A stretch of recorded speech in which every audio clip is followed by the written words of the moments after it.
What is the direction of the New Orleans Saints? Ladies and gentlemen, today I will be your compass. I will be your guide. Question from New Orleans.football, Nick Underhill, Mike Triplett is exactly what it sounds like. What are the Saints doing? What's the direction? Where are they headed? Now, I'm seeing things clear. Okay, my third eye is wide open. Okay, so we're going to hear what they have to say, react along the way. I almost just had a stroke, I think. I almost just swallowed my tongue. Let's go ahead and listen. Our first topic today is presented by Aaron Rose, and there is a lot of stuff going on with this team right now. They got some cap space. Obviously not an ad, but I love Aaron Rose. One of my favorite bars in New Orleans. One of my most frequented watering holes. I love Guinness. They pour one hell of a Guinness. I love Irish coffees. They have one hell of an Irish coffee. They have what I think is the best morning happy hour. Now, you may say, James, what the hell are you doing drinking a morning happy hour? To that, I would say, good point.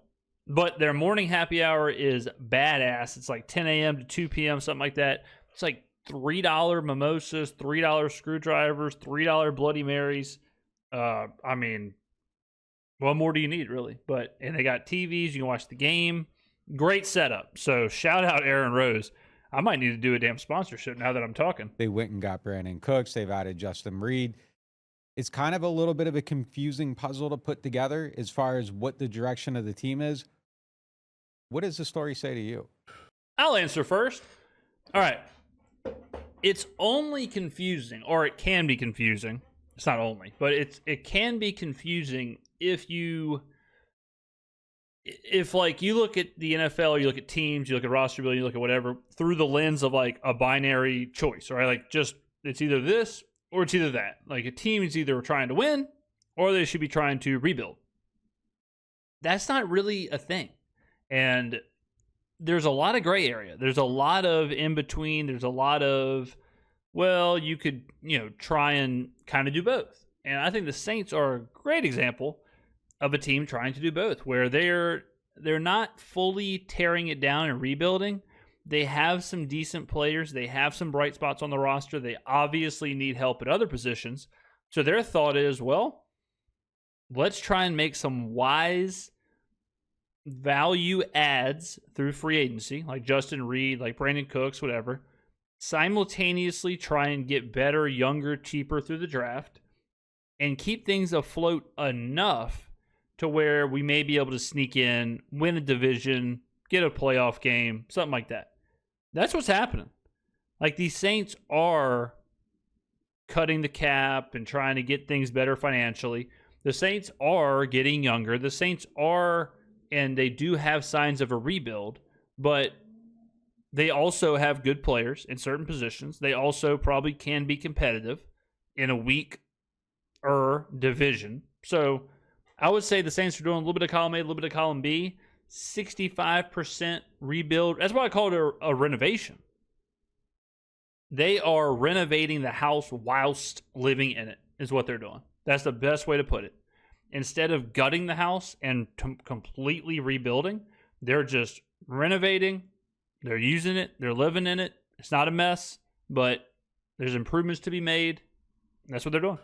Well, it's kind of identical to the last 4 years.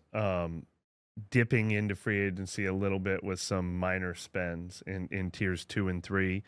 The big move was keeping Derek Carr at $40 million, but it all signals business as usual. And I just think we had reached a point where we thought the team was different now. I think firing Dennis Allen, trading Marshawn Lattimore, and finally only winning 5 games signaled that. But it signals to me that they are treating this offseason pretty much like they've treated each of the last 4 off seasons since Sean Payton, well, since Drew Brees left, and certainly since Sean Payton left, which is, catch up on the cap a little bit. Next year they're going to be in way better shape than this year, unless there's a big spend still to come. Add a couple of pieces that we consider bargains in free agency, and maybe if everything falls our way, we can sneak out the NFC South title. There you go. The part that I don't understand, like Mike, he's almost there. But the part that I don't understand is how you can look at the last, let's call it 60 days, and say, or even longer, but how you can look at that and say, oh yeah, business as usual. It's like, what do you mean? We're the youngest coaching staff in NFL history. We have a completely different identity, philosophy. It's a completely different vibe, direction. Like, new head coach, youngest head coach in the NFL, new DC, new OC, new staff, top 10 pick. Like, how is that business as usual? Like, that to me doesn't add up. That cannot be said in the same sentence. You know, just like he said, business as usual, but we're going to be in a much better cap situation next year. We're trimming some cap. We're clearing this. Like, we know some players are going to come off the books pretty soon here. We know some players are on their way out or on the last year or whatever of their deals or careers. So I get it with the business as usual, but if you if you look a level deeper, you start to realize, like, well, nothing is actually business as usual. Nothing is, even like the Derek Carr thing. Like, the way Derek Carr's contract is set up right now is that he's not at the maximum he's going to play next season. So, like, there's if you read in between the lines, you can see stuff is a change. Not a lot of fans are up for that for a fifth straight year, but that's how the team has always operated, and they're playing out of the same playbook, even with a new coach. I think It's a little different to me in that they're making multi-year commitments to people, whereas last year everything was one-year deals. So Justin Yeah. Reed is multi-years. Sure. Yeah. Chase Young's multi-years. They kind of went in big on Juwan a little bit, and that signals that they're trying to compete right now. And then some of the moves they tried to make that they didn't make, I think shows a greater commitment than last year. I would have given a different answer if they had actually landed Charvarius Ward or Cooper Kupp. That is fair. I think the plan though is a little bit different. You know, it's a little bit more aggressive. I think it's still in the same bucket of try to do things that help you now without taking away from the future, jeopardizing the future. Exactly. But I think we see some steps towards building to a future a little bit. But Yeah, I mean, exactly. Like the Chase Young and the Justin Reed, it's like, okay, even Juwan Johnson to an extent. You can see, like, on one hand, we're restructuring the older players. We're kind of setting up for the soft landing. On the other side, we're extending or giving 3-ish year deals to the younger players. So you can see us, like, trying to fortify the youth, trying to, you know, kind of get those players good for the next couple of years, whilst taking the older players and offloading them. Like, you can see what they're trying to do. You can see the foundation they're trying to build. I think it is altogether a little bit confusing overall. It's a little bit mismatched. It's coming from a few different directions. You got the Reed thing, you got the Ward thing, and then it's kind of nothing behind it. So I like that their moves are a little bit specific, but I also don't like that there's these big holes where they need to get players and they've spent other places, and it doesn't quite come together fully cohesive yet. It makes me think maybe there's something else to come. Maybe there's another thought process. Maybe there's still moves out there that they're trying to make. We've seen them land vets after the draft before, and that takes you outside of the comp pick formula. So maybe there's a couple things on hold that they're still waiting to do. I also think the draft plays like a bigger role in this than usual, not only because of the Cam Ward situation, but at 9, like, if you're thinking, well, we might get Ted McMillan, but we also might not. So in your head, you're thinking, like, because obviously wide receiver is a spot where you'd hope they would add. Well, if they get McMillan, like, that's a very specific add, and then they have to see what happens, and then they can, you know, find a free agent or whatever to go along with that.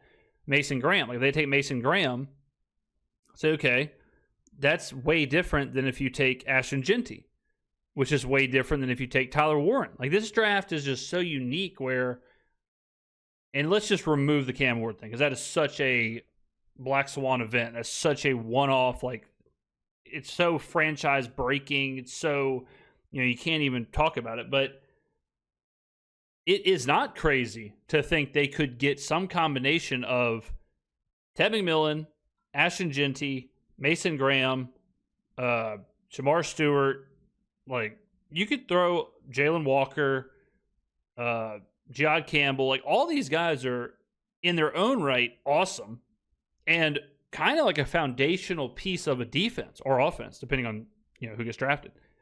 If you get Ashton Genty, if you draft him 9th overall, you have to really kind of tailor your decisions in the draft and free agency to him. If you draft Tyler Warren, same thing. If you draft Ted McMillan, if you draft Mason Graham, whoever. So this draft is one where you kind of have to set up, get all your resources ready and available, go through the draft, and then, okay, like now we know we have some more chess pieces on the board. Like we can now, it's like you're playing Minesweeper back in 1997. There's so much more of the board to be cleared off. We're still in the early phases. And this is another universal truth. I don't think teams should fully build out through free agency. Free agency should be like a supplemental situation, or you add one player or two players or whatever, but you should never build your entire team through free agency. And I think that's kind of a misnomer, kind of a misexpectation where players or fans expect like 4, 5, 6 major signings. In reality, that's not what you want to do. You want to get like 1 or 2, like Justin Reed, but then nail the draft and kind of just repeat on itself. So, especially with this draft, with this cap space, but all of it doesn't make a ton of sense. And opening up the space is kind of weird too. Although I think maybe you make some of your moves that you have to make and then you work out these renegotiations later, and it probably works out a little bit better like that because you aren't negotiating from a place of weakness, and those things kind of have to happen on their own schedule. And if you aren't there with Cam and you aren't there with Tyron and you aren't there with Cedric Wilson and everyone else that they did, you have to make these other moves first to become cap compliant. So that might just be coincidence. But it does feel a little bit unfinished with where it sits right now. Mismatched is a great word, but like I said, like it's dawned on me that this mismatched is like another synonym for that is balanced, where like you're kind of doing two things at once, and a lot of people in life just want to rip the Band-Aid off, do everything at once, right? Like to use the house example again, a lot of people would rather just gut it. If we're going to fix the kitchen, gut it. Like fix the living room, fix the kitchen, fix it all at once. Just do it. But some other people would be like, well, let's take our time. Let's go one area by, let's not go nuts here. Let's not go all in. Let's just go step by step by step by step. It might be a little bit of a longer, but there's plus and minus to both. And that's where the Saints are. Like the Saints they cannot, when you operate how they operate, you can't really rip the Band-Aid off. You do kind of have to like descend or like a soft landing, and you do kind of have to re-ramp up, and it's hard to just rip it off and so I don't know how possible that even would be. Like ripping it off would be you either trade or cut like 60% of your starters.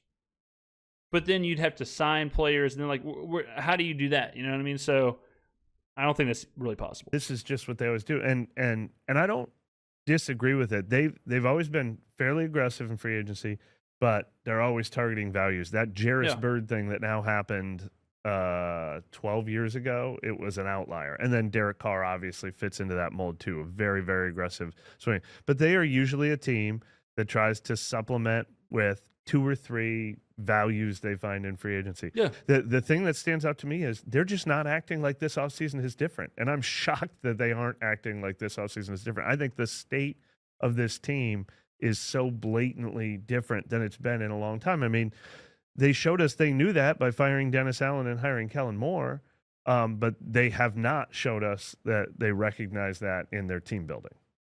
Yeah, it's just a little weird. And in theory, I like the idea of Ward's the guy we want, and if we don't get him, we aren't doing anything. Yeah, that's cool. They're being smart. Cool. But it's just weird to make that huge swing, and then the backup plan is Ike Yadam, and we're willing to kind of leave a hole here and do nothing about it.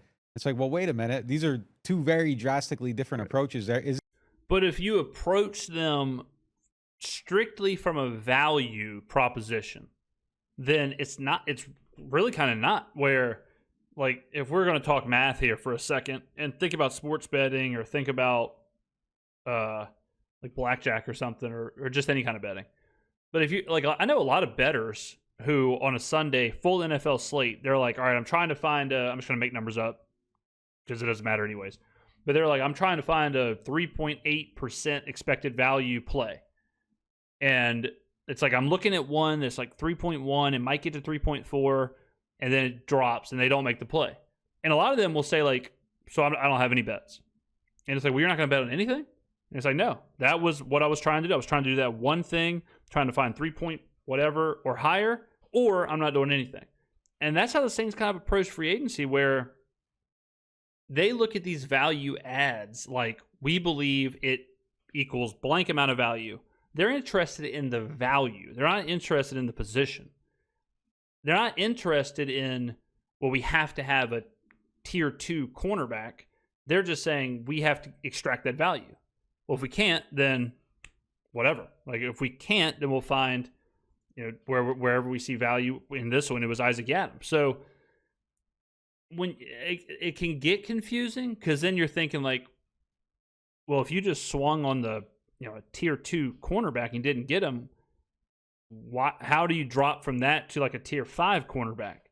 And that's how, so it is a little bit, it's kind of new age, I guess. It's definitely a different line of thinking. It's definitely different than just the old like X's and O's depth chart kind of thing.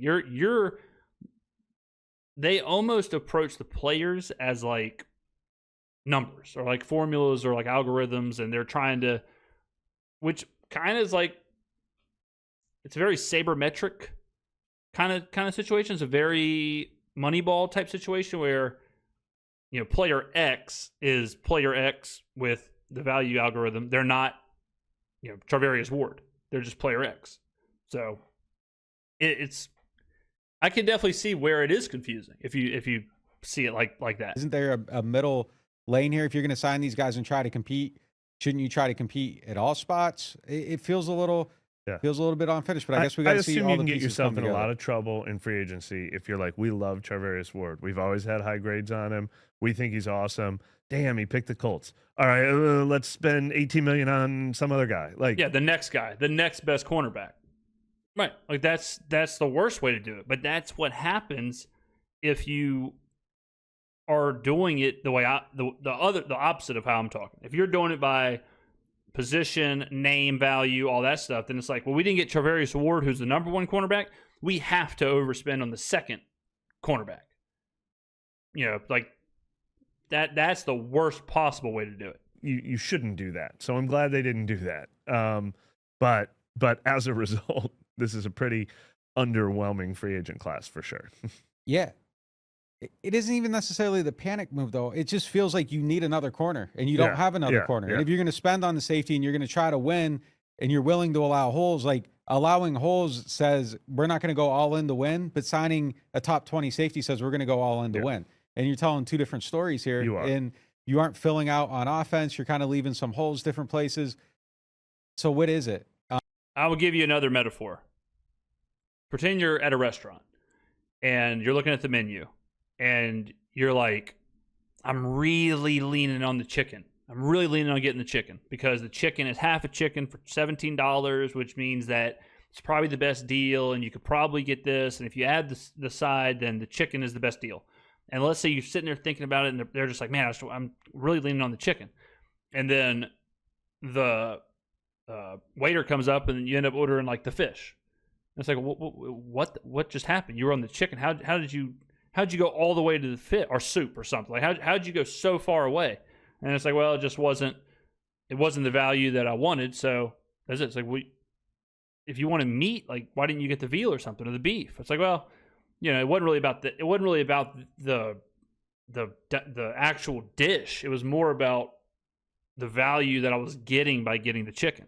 Had nothing to do with the actual dish itself. Is it you're waiting till next year to try to make your moves? It just feels a little bit, kind of bottom out if you need to. I'll give you another example of telling two different stories. Last year we said we liked Chase Young and Willie Gay because they were both 25 years old. Charvarius Ward also would have been a, hey, this is a plan for our future. Chase Young, 3-year deal was a plan for our future. Justin Reed is a plan for our future. Yeah. We're building something with Kellen Moore. This is going to be the team, not just this year, but for the Kellen Moore era. So it's going to be in our next topic. So what the hell is Brandon Cooks then? Well, like, and so they're jumping topics, but like another thing that I think is pretty obvious is that the Saints, Eagles, Chiefs, like the teams that do this, the teams that kick the can and invest in a core and all that, the draft is imperative. Like they have to hit the draft in order to have the value from the players because they have to have high-performing players on cheap contracts. Easiest way to do that is the draft. Look at the Eagles. The Eagles won the Super Bowl because of Jalen Carter, Cooper DeJean, like Zach Bond, the players who they got on cheap contracts to perform at a very high level. I think the Saints know, like, the draft is where that has to happen. So this idea, like, well, they don't have their future players. They don't have their young, impactful players to make it obvious that they're playing for the future. The draft hadn't happened yet. If they replicate a 2016 or a 2017, and all of a sudden the next Michael Thomas, Ryan Ramczyk, Alvin Kamara, Mark Ingram, like Marshawn Lattimore, if all those players all of a sudden get injected into the team, then it's very obvious what's happened. Like, let's just say they nail Mason Graham, Davion Williams, like whatever, you just name the players. And they're like all pro players. Well, then all of a sudden you're looking at the team like, damn, we've got this defensive lineman, this wide receiver, this tight end, this edge rusher who are playing at a super high level, all on rookie contracts. We got Chase Young, we got Justin Reed, we've got like these guys they're 25 years old. We got Kellen Moore, he's 36 years old. Then all of a sudden it's very obvious. Like, damn, this is a young team. This is a good team. We got a ton of money. Like, man, our window just boom. Like our window's just there now. Our window's just wide open. And let's say you do the same thing next year, and then you nail back-to-back drafts, just like you nailed 2016, 2017, just like the Eagles have been nailing back-to-back drafts. All right, and then next thing you know, you're looking at your defensive line and your offensive line and your secondary, your linebackers, and you've got all pro level players all over the place. They're all 23, 24, 25 years old, and they're all on cheap contracts. That is how this works. And then what do? You pay them, right? You pay the core. You're going to have to let some people walk. You pay the core, and then you hope that the core is good enough, a la Joe Burrow, T. Higgins, Jamar Chase, Trey Hendrickson. You're hoping the core is good enough that if you hit on some free agents, you hit on some draft picks, it can lift you up. You can get hot, and you can win the Super Bowl like the Eagles just did. So, like I said, I mean, I know it seems confusing, but to me, it's kind of obvious. Because he is not 25. And all right, so that they're getting into the Brandon Cooks thing, which we talked about a million times. Get on down in the comments below. Thank you for watching, ladies and gentlemen, and I will see you in the next video.